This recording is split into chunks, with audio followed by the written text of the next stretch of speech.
Salut, c'est Clément, expert comptable chez Advise. Aujourd'hui, j'aimerais te parler d'un sujet important quand tu es entrepreneur, c'est la holding. Tu en as sûrement déjà entendu parler, mais tu ne sais peut-être pas comment ça marche exactement et à quoi ça peut te servir. Moi, je suis là pour t'expliquer en détail comment bien utiliser une holding. Donc, pour commencer, une holding, ça n'est pas une forme juridique spécifique, c'est juste une façon d'appeler une société qui a vocation à détenir des parts d'autres sociétés qu'on va appeler des sociétés filiales. Et une holding, ça peut être une SASU, une SAS, une SARL ou encore une URL. Ça va vraiment dépendre seulement de la volonté du dirigeant. La grande majorité des holdings sont néanmoins des SAS ou des SASU. Pourquoi? Eh bien parce que contrairement à la SARL ou à l'URL, dans les SAS et les SASU, les dividendes, ils sont taxés à 30%, ce qu'on appelle la flat tax, et ils ne supportent aucune cotisation sociale supplémentaire. Et si tu ne prends pas de salaire dans une SASU ou dans une SAS, eh bien tu ne payes aucune cotisation sociale non plus. La mission principale d'une holding, ça va être de détenir des participations dans différentes sociétés, voire même parfois de gérer certaines fonctions sur ces sociétés-là. Par exemple, imagine que tu possèdes déjà une société de développement informatique et que tu veux maintenant diversifier tes activités en investissant dans un restaurant. Au lieu de gérer chaque entreprise séparément et individuellement, tu pourrais créer une holding qui détiendrait les titres de ces deux sociétés et cela permettrait de centraliser la gestion de ces activités, de faire remonter les fonds d'une société pour les transférer à une autre société qui en a besoin, voire même d'optimiser l'impôt sur les sociétés grâce aux avantages fiscaux liés à la holding dont je vais te parler juste après. Donc, autrement dit, la holding, elle va te permettre de simplifier finalement la gestion administrative et financière du groupe. Je continue avec l'exemple que j'ai pris. Donc, tu ouvres ton restaurant. Donc, forcément, tu vas avoir besoin de trésorerie pour l'emménagement et quelques travaux, pour également acheter ton premier stock, etc.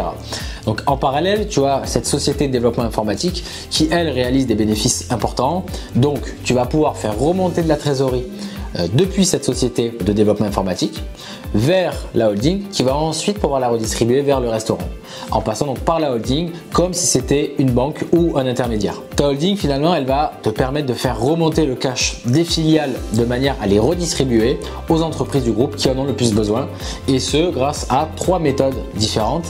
La première, les dividendes, les management fees et enfin le prêt de trésorerie. Alors je commence par les dividendes, donc c'est une distribution de résultats envers les actionnaires d'une société. En clair, vu que ta société de développement informatique, elle est détenue par ta holding, bien quand elle va verser des dividendes, c'est ta holding qui va les récupérer. Et à partir du moment où ta holding, elle détient au moins 5% du capital de la filiale, eh bien tu vas pouvoir profiter d'un taux d'imposition ultra réduit sur les dividendes grâce à ce qu'on appelle le régime mère-fille ou le régime d'intégration fiscale. Ce sont deux régimes fiscaux hyper avantageux puisqu'ils vont permettre à la holding d'être imposée sur seulement 5 voire 1% du dividende qui a été versé à la holding. Admettons que ta société de développement informatique elle fasse un résultat bénéficiaire en 2024 de 80 000 € et que tu décides de faire remonter 40 000 € de dividende à ta holding. Celle-ci, elle va devoir payer de l'impôt sur les sociétés, non pas sur une base de 40 000 € mais sur une base de seulement 400 €. Donc l'impôt payé, il va être complètement dérisoire. Il va être entre 60 et 100 € pour tout dire, ce qui est vraiment dérisoire. Deuxième méthode, ça va être le management fees. La holding, elle peut également facturer des management fees aux filiales pour les services de gestion qu'elle leur a fournis. Par exemple, si la holding, elle fournit des services administratifs et comptables à tes sociétés, elle peut facturer ces services à un prix qui aurait été conclu dans une convention de management fees. Et la holding, elle va établir une facture qu'elle adresse à ses filiales. Les filiales, elles vont régler la facture et ainsi les fonds, ils vont pouvoir remonter jusqu'à la holding et ensuite ils vont pouvoir être redistribués à différentes filiales pour soutenir leurs besoins en financement. Troisième méthode et dernière méthode, ça va être le prêt de trésorerie. Donc les sociétés d'un même groupe sont autorisées à se prêter de l'argent entre elles si c'est encadré au sein d'une convention de trésorerie qui sera généralement rédigée par un expert comptable voire un avocat. Mon conseil, c'est de fixer un taux d'intérêt qui s'appliquera sur tous les prêts entre sociétés afin de se prémunir du risque d'un éventuel redressement en cas de contrôle fiscal. Puisque la jurisprudence n'est pas encore tout à fait claire là-dessus, je préfère qu'un taux d'intérêt soit appliqué pour éviter tout malentendu ou tout risque. Cette circulation des fonds, elle permet non seulement de répondre aux besoins de trésorerie des différentes entreprises, mais elle permet aussi d'optimiser les flux financiers du groupe. La holding, en fait, elle va te permettre d'avoir une vue d'ensemble sur les finances de l'ensemble de tes filiales et de planifier les investissements et les dépenses de manière plus stratégique. Certains groupes, ils arrivent même à se passer de financement bancaire, tant certaines sociétés, elles vont réaliser des bénéfices importants qui vont permettre de financer les projets des autres sociétés. Maintenant, pour savoir à quel moment créer une holding, selon moi, le plus pertinent, c'est créer une holding au moment où tu as une première société en bonne santé et que tu souhaites développer d'autres business ou investir dans d'autres sociétés. Ça va être ce moment-là le plus opportun pour toi pour créer cette holding.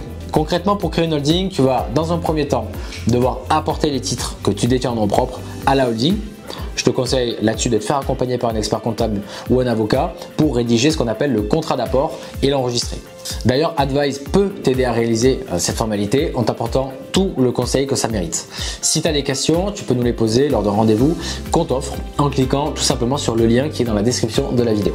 Donc créer une holding, ça va te permettre de centraliser la gestion et d'optimiser les ressources financières de tes différentes sociétés du groupe.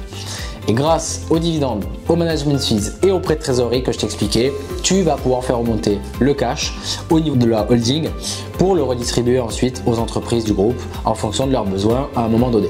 Tu peux aussi le stocker dans la holding, cet argent-là, ce cash excédentaire, sur un compte qui va être rémunéré à un certain taux. Comme ça, il n'est pas perdu et il ne sert pas à rien. Si tu envisages de développer ton patrimoine en acquérant d'autres sociétés ou en investissant dans de nouvelles lignes de produits, créer une holding, ça devient vraiment pertinent pour toi. Ça va t'offrir une gestion plus efficace et des avantages fiscaux non négligeables, tout en te permettant de soutenir et développer ton groupe d'entreprise au sens large. Si tu as des questions ou des remarques, tu peux également nous les laisser en commentaire sous la vidéo. Pense à t'abonner pour ne pas manquer mes prochaines vidéos et d'ici là, je te souhaite une bonne continuation dans l'aventure entrepreneuriale. Ciao!